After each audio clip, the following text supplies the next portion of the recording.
అందరికీ నమస్కారం. పెద్దవాళ్ళకు చిన్నవాళ్ళకు మా ఛానల్ చూస్తున్న ప్రతి ఒక్కళ్ళకు ఈ ఏప్రిల్ నెల మీ జాతకాలు ఎట్లా ఉందో ఎట్లా లేదో, ఈ 12 రాసుల మీద ఈ నెల మీకు ఎలా వస్తుందో ఎలా లేదో ఆ సమ్మక తారక పేరు మీదకి వెళ్ళి, అమ్మవారందరి పేరు మీదకి వెళ్ళి, 101 దేవతల పేర్ల మీదకి వెళ్ళి ఈ 12 రాసులకు బాగు రావాలని, అందరూ కుటుంబ సభ్యులకు మంచిగా ఉండాలని అమ్మవారికి మనస్ఫూర్తిగా వేడుకుంటున్నాను. ఈ ఏప్రిల్ నెల జాతకం ఎలాగుందో చూద్దాం. చూడమ్మ, ఏప్రిల్ నెల మీనరాశి వాళ్ళ జాతకం చూడు. ఏప్రిల్ నెల మీనరాశి వాళ్ళ జాతకం బాగుందా లేదా, నమ్ముకున్న పని శుభాలు రావాలి, అనుకున్న పనులు భాగ్యం కావాలి. చూడమ్మ ఎలాగుంది మీనరాశి వాళ్ళ పేరు మీద.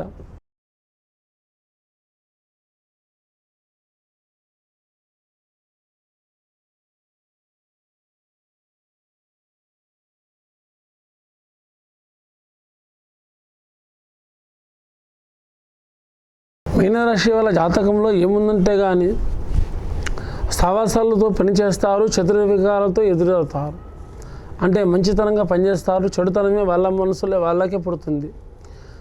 చేయాల వద్దా, గెలుపు అవుతుందా కాదా, చేసే పనిలో బాగుంటుందా లేదా, మళ్ళీ చేద్దామన్న పని చేతికి వస్తుందా రాదా అని ఆలోచనల మీద దిగుల మీదనే ఉంటారు.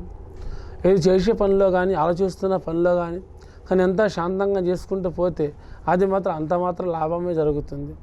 హడావుడిగా పనిచేస్తే, హడావుడిగా ఉరుకులాడితే ఆ పని మాత్రం చేతికి రాదు, చేతికి ఫలితం మాత్రం దక్కదు.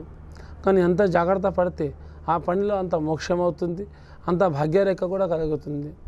కానీ ముందుకు లోకుల దృష్టి వల్ల, లోకుల చెడు దృష్టి వల్ల ముందుకు అనుకున్న పనిలో, చేద్దామన్న పనిలో కొన్ని అడ్డంకులు, కొన్ని సమస్యలు ఎదురొస్తూనే ఉంటాయి. కానీ ముందుకు భార్య భర్తల్లో కానీ, ఇంకా పిల్ల పాపాల్లో కానీ, సంతాన విషయంలో కానీ, కుటుంబ విషయాల్లో కానీ, ఇంట్లో తమ తండ్రితోటి, అత్తమ్మతోని, ఇంకా తోడపుట్టిన వాళ్ళతోటి ప్రతి ఒక్క విషయంలో కూడా తమరికి సమస్యలు మొదలవుతూనే ఉంటాయి. ఈ ఒక నెల మీరు కొంచెం ఓపిక పట్టుకుంటే ప్రతి ఒక్క సంవత్సరం గెలుపు అవుతుంది. కానీ అపనిందలు చుక్కలు పడే తమ మీదకి ఈ ఒక నెల మీరు అల్లరిపాలు చేస్తే మీ జీవితమే అల్లరిపాలు అవుతుంది. ఇది ఒక నెల పాటు మీరు జాగ్రత్తగా ఉంటే మీకు ఏ ప్రాబ్లం ఏ చిక్కు కూడా ఉండదు. కానీ మీరు ఇంట్లో చిన్నవాళ్ళు కానీ పెద్దవాళ్ళు కానీ తమ ఇంట్లో ఒక చిన్న గొడవ వచ్చినా కూడా అది సర్దించుకుంటే అది మీ ఇంటికి మోక్షం మంచిది. మీ ఇంట్లో స్త్రీలు ఉన్నవాళ్ళు ఉంటే అది ఏడుస్తుంటే మీ ఇల్లంతా ఎడిచినట్టు అవుతుంది. ఎంత సంపాదన ఇచ్చినా మనశ్శాంతం ఉండదు, ఎంత పని మీద వెళ్ళినా సుఖం అన్నది తరగదు, ఎక్కడికి వెళ్ళినా నష్టాలు బాధలు ఎదురొస్తాయి.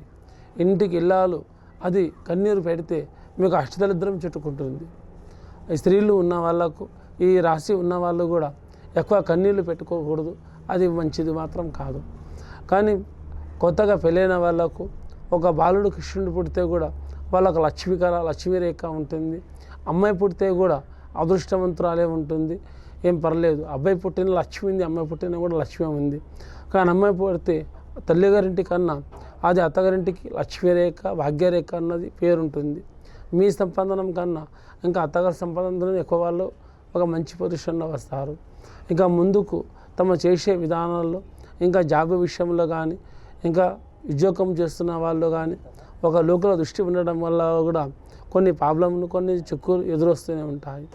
ఇక ముందుకు చేసేదనం మళ్ళీ చక్కదనంగా జరుగుతుందా లేదా అని ఆలోచిస్తున్న వాళ్ళు చేసే పనిలో, నమ్ముకున్న పనిలో ఇంత నిదానంగా చేసుకుంటూ పోతే మీ ప్రతి ఒక్క పనిలో మీకు జాతకంలో బాగుంటుంది.